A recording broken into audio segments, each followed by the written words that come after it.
Hi friend, नमस्कार। मैं विपुल खेमा लॉ कंप्लायंसेस में आपका स्वागत करता हूं। हम लोगों ने लास्ट वीडियो में देखा how to prepare and submit FLA return. उसके बाद हम लोगों ने एफएलए रिटर्न में क्या क्या इश्यूज आते थे उसको भी देखा। अगर सपोज मान लो हम ड्यू डेट पर एफएलए रिटर्न फाइल नहीं करते हैं, हमारा अकाउंट ऑडिटेड नहीं होता है, या फिर हमारे अकाउंटिंग पीरियड अगर डिफरेंट है, तो इस केस में हम कैसे एफएलए रिटर्न फाइल करेंगे। तो इन इश्यू को हम लोगों ने देखा। आज हम लोग समझेंगे कि कुछ टर्मिनोलॉजी जो एफएलए रिटर्न में यूज होता है और फेमा के अंदर जिसको हम उस टर्म को हम कैसे समझते हैं, जैसे रेजिडेंट ऑफ इंटरप्राइज है या किसी का डायरेक्ट इन्वेस्टमेंट है, जिसको कैसे समझते कैसे हैं, कैसे फेमा के अंदर क्या किसको कहेंगे, कब कहेंगे डायरेक्ट इन्वेस्टमेंट है, फॉरेन सब्सिडी किसको कहेंगे, फॉरेन एसोसिएट किसको कहेंगे, एंड स्पेशल पर्पज व्हीकल किसको कहेंगे। तो आइए हम लोग समझते हैं एक एक करके। सबसे पहले है residence of the enterprise. Residence of the enterprise कब कहेंगे? जब इंटरप्राइज का centre of the economic interest होगा। Centre of the economic interest कब होता है? जब वो engage in the significant amount of the production और सर्विसेज। उस सेंटर पे अगर कोई significant amount of the production of the goods या सर्विसेज हो, या फिर कोई लैंड बिल्डिंग उस सेंटर पर लोकेट है उसको ओन करता हो, तो हम कहेंगे centre of the economic interest. एक चीज ध्यान देने वाली है कि enterprise must maintain at least one production establishment in that country and must plan to operate the establishment indefinitely, ठीक है, ऑनगोइंग कंसर्न और over a long period of the time. Then in that case हम लोग कह सकते हैं कि centre of the economic interest है उसका। तो इस केस में enterprise side to be have a centre of the economic interest and to be resident unit of a country economic territory. जब वो उसका फर्स्ट इंटरप्राइज इंगेज होगा significant amount of the production of goods और services in that centre, या फिर own करता है land building located in that centre, and enterprise must maintain at least one production establishment and plan to operate indefinitely or for a long period of the time. इसको कहते हैं residence of enterprises। दोस्तों अब हम लोग समझते हैं what is the direct investment. Direct investment होता क्या है? तो डायरेक्ट इन्वेस्टमेंट एक इंटरनेशनल इन्वेस्टमेंट का एक कैटेगरी है जिसके अंदर resident entity in one economy, जिसको कहते हैं direct investor. Direct investor acquires A lasting interest in an enterprise resident in another economy.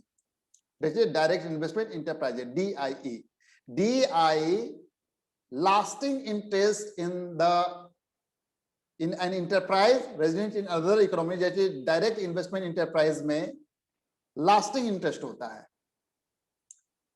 ठीक है। ये आपको दो कंपोनेंट के रूप में equity capital and other capital के रूप में होता है।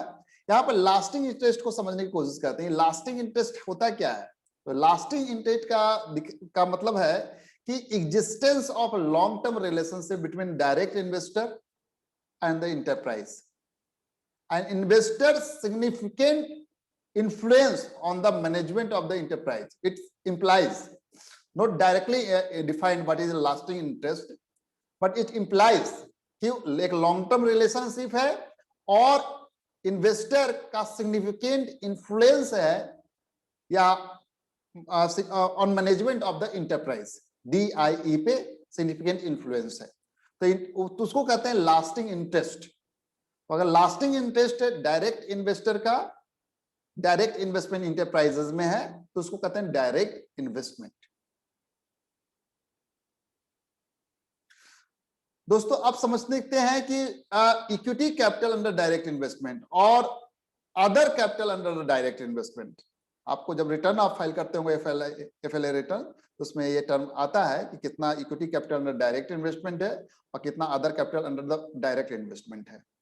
तो equity capital under direct investment, इसका मतलब है कि foreign equity in branches and all share except non participating preference share in subsidies and associates, उसको कहेंगे equity capital under direct investment. दूसरा, contribution such as the provision of the machinery, land and building by a direct investor to A direct investment enterprises by equity participation के द्वारा। And third, acquisition of the share by DIE in this direct investor company, termed as reverse investment, that is the claims on direct investment. तो ये इसको कहते हैं equity capital under direct investment. Third है acquisition of the share by direct investment enterprises in its direct investor company, termed as the reverse investment, that is claim on the direct investment। अब हम लोग समझने की कोशिश करते हैं कि other capital under direct investment क्या है।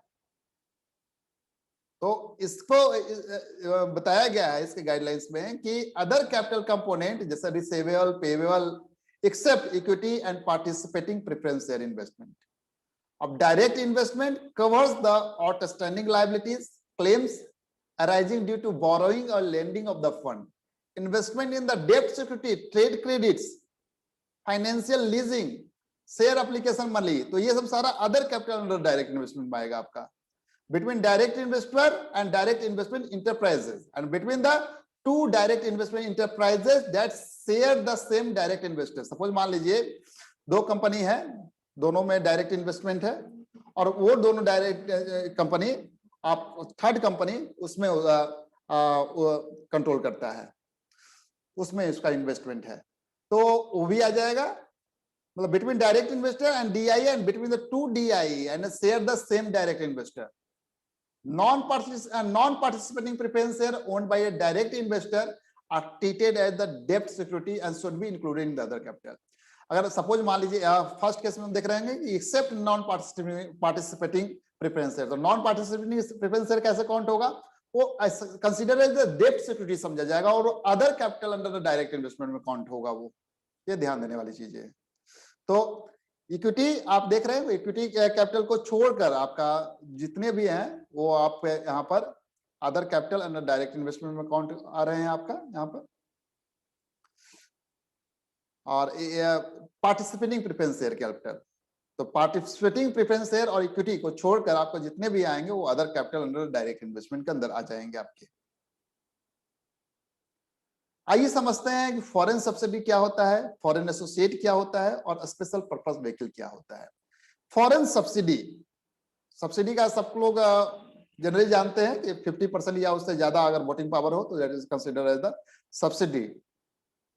तो Indian company is called as foreign subsidy अगर उसका नॉन रेजिडेंट इन्वेस्टर जो है owns more than 50% of the voting power equity capital, या फिर non resident investor and its subsidy combined होके own more than 50% of the voting power of equity capital of Indian enterprises, in that case consider as the foreign subsidy. ठीक है, Indian company consider as the foreign subsidy.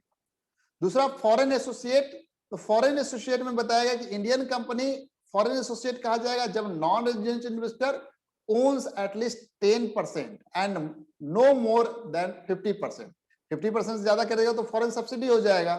तो 10% से ज्यादा at least 10% and not more than 50% of the voting power equity capital, या फिर non resident investor and subsidy combined रूप से वो 10% एटलीस्ट 10% या उससे ज्यादा and not more than 50% of the voting power equity capital of the Indian enterprise hold करती है, तो that considered as the foreign associate। अब आइए फॉरेन पर्पस व्हीकल समझने की कोशिश करते हैं। तो फॉरेन पर्पस व्हीकल में it is a legal entity, usually limited company of the some type और समटाइम ए लिमिटेड पार्टनरशिप के रूप में आती है। तो ये for the purpose of the narrow specific और टेम्पोररी ऑब्जेक्टिव के साथ ये पार्टनरशिप होती है। Special purpose vehicle have little और नो एम्प्लॉयमेंट और ऑपरेशन और physical presence in the jurisdiction in which they are created by their parent enterprises, which are typically located in the other jurisdiction economics. They are often used devised to raise capital or hold asset and liability, usually to do not undertake significant production। तो वो उसको कहते हैं special purpose vehicle. तो यहाँ पर हम लोगों ने समझा डिफरेंट टर्मिनोलॉजी। हम लोगों ने यहाँ पर resident of the enterprises direct investment, equity capital under the direct investment, other capital under direct investment, foreign subsidy, foreign associate and special purpose vehicle को समझा। एफएलए रिटर्न में किस सेंस में हम इसको समझते हैं या फिर फेमा पर्पस के लिए भी इन टर्म का कैसे समझते हैं। Thank you so much for watching this video. If in case of you have any query, then please drop your query in the comments box. Thank you so much.